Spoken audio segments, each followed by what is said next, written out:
arkadaşlar, lezzetli mutfağımıza hoş geldiniz. Bugün çok güzel bir peynirli poğaça ile karşınızdayız. Şimdi malzemelerimi sayıyorum.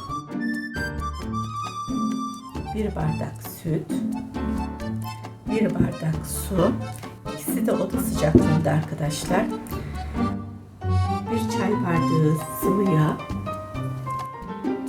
2 yumurta, üzerine sürmek için bir yumurtanın sarısı, 1 çorba kaşığı şeker, 1 tatlı kaşığı tuz, 1 paket maya, 6 bardak un. Tabii ki unun cinsine, kalitesine göre artırılabilir ya da azaltılabilir. İlk önce karıştırma kabımıza sütümüzü, daha sonra suyumuzu ilave ediyoruz. Şekerimizi ve mayamızı ilave ediyoruz. 2 dakika bekliyorum. Şimdi yumurtalarımızı ilave ediyoruz.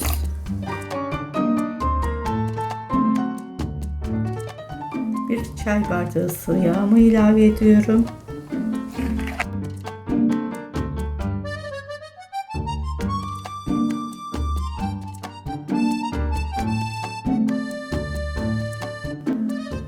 Şimdi unumuzu kontrollü bir şekilde ilave ediyoruz.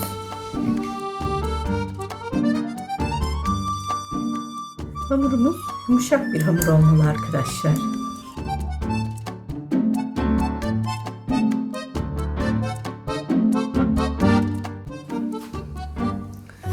Tuzumuzu ilave ediyoruz. Şimdi arkadaşlar yoğurmaya başlıyorum. Sonuçta yumuşak bir hamur elde etmeliyiz.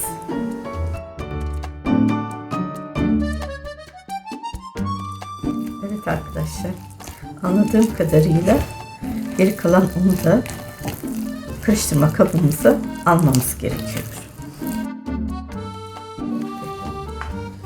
Geri kalan unumuzu da koyduk arkadaşlar.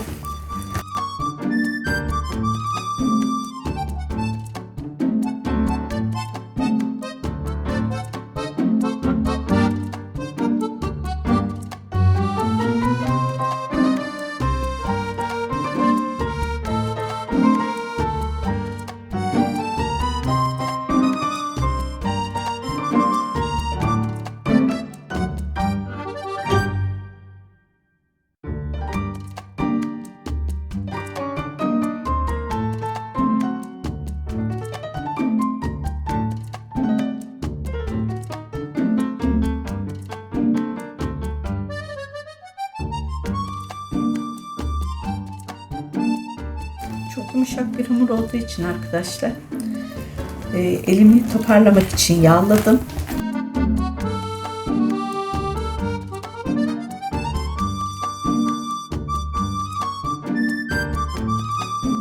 Şimdi hamurumuzu 40 dakika dinlenmeye alıyoruz arkadaşlar.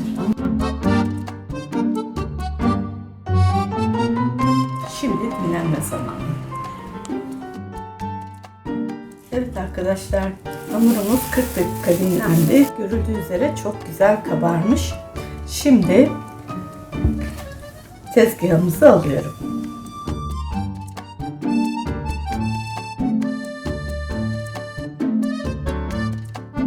Un kullanmayacağım için ellerimi hamurla çalışırken yağlıyorum.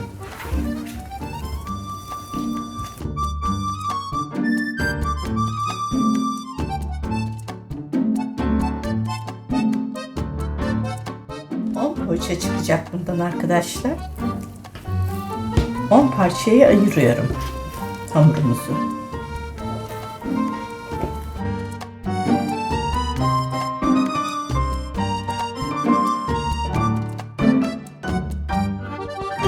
Evet arkadaşlar, 10 tane beze yaptık. 10 tane poğaçamız çıkacak bu hamurumuzdan. Bir 5 dakika dinlendirdikten sonra şekil vermeye başlıyoruz. Evet arkadaşlar, dikdörtgen biçiminde açıyoruz hamurumuzu.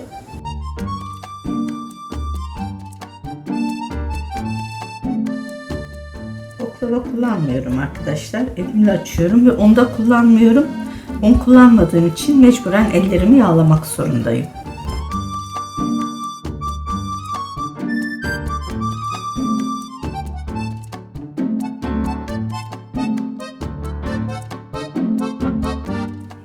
Arkadaşlar 200 gram kadar süzme peynirim vardı. İçine ondan koyuyorum.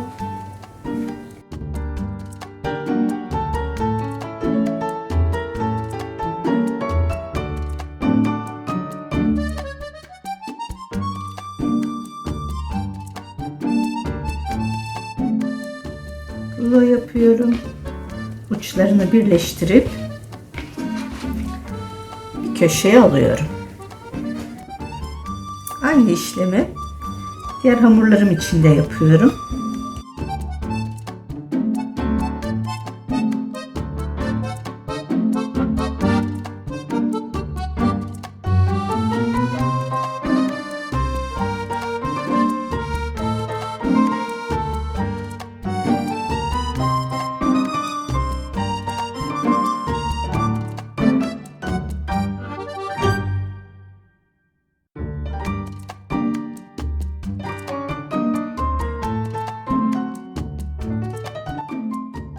Arkadaşlar, çocuklarınızın beslenme çantası için de güzel bir alternatif olabilir.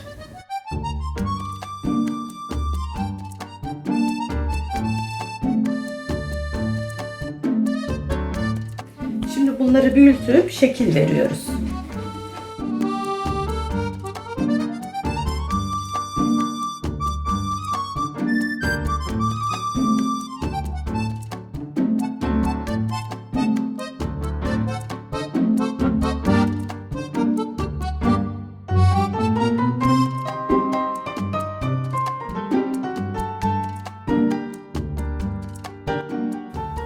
Karış büyüklüğünde açıyorum. Daha sonra uzun kısmı şu şekle getirip uzun kısmı üzerine koyuyorum. Daha sonra alttan geçiriyorum. Daha sonra alta alıyorum tekrar. Kısa kısmı ise üstten geçirip altta birleştiriyorum.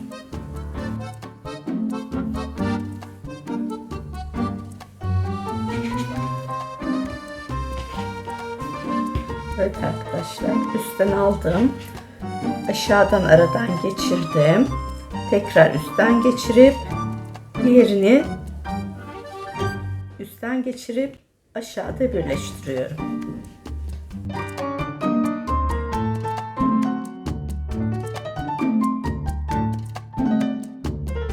Arkadaşlar 10 dakika dinlenmesi lazım tepsi mayası için. Üzerine temiz bir bezle örtüyoruz. 6 tane koydum ilk tepsiye. Kalan 4 tane ise daha sonra pişireceğim. Evet arkadaşlar, 10 dakika tepsi mayamız geldi. Arkadaşlar, bir tatlı kaşığı sütle bir yumurta sarısını karıştırdık. Şimdi üzerine sürüyoruz.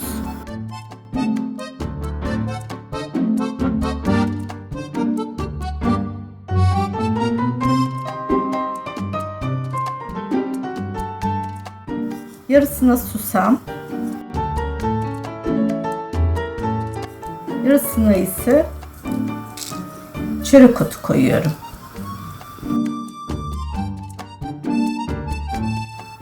Fırına gitme zamanı. Fırın yolculuğumuz başlıyor arkadaşlar. Evet arkadaşlar, poğaçalarımız fırında, mis gibi kokular da mutfağımızda. 5 dakika sonra fırından alacağız. Sonra test zamanı, tadım zamanı. Evet arkadaşlar, poğaçalarımız çok güzel oldular. Telin üzerine alıp 10 dakika soğumasını bekleyeceğiz.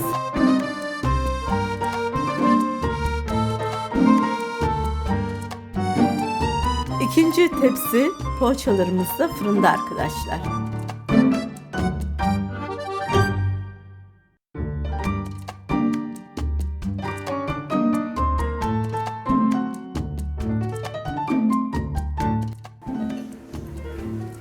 Şimdi test zamanı, tadım zamanı.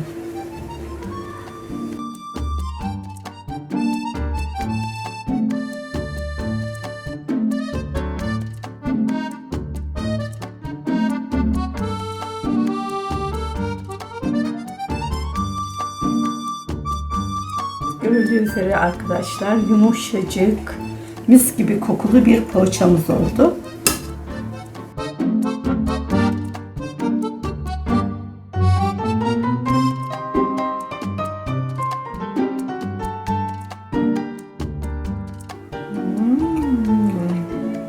Merhaba arkadaşlar. Bugün ablam yine harika bir tarifle karşınızdaydı. Çok güzel poğaçalarımız var bugün. İnşallah siz de yapar, beğenip dostlarınızla afiyetle yersiniz. Bugünlük de bizlerden bu kadar arkadaşlar. Şimdilik bize afiyet olsun. Yapıp yerseniz sizlere de afiyet olsun. Sevgiyle, sağlıkla, mutlulukla kalın. Hoşça kalın arkadaşlar. Hoşça kalın. Kanalımıza abone olmayı, beğenmeyi ve dostlarınıza tavsiye etmeyi unutmazsanız da çok seviniriz arkadaşlar. Hoşça kalın. Bay bay.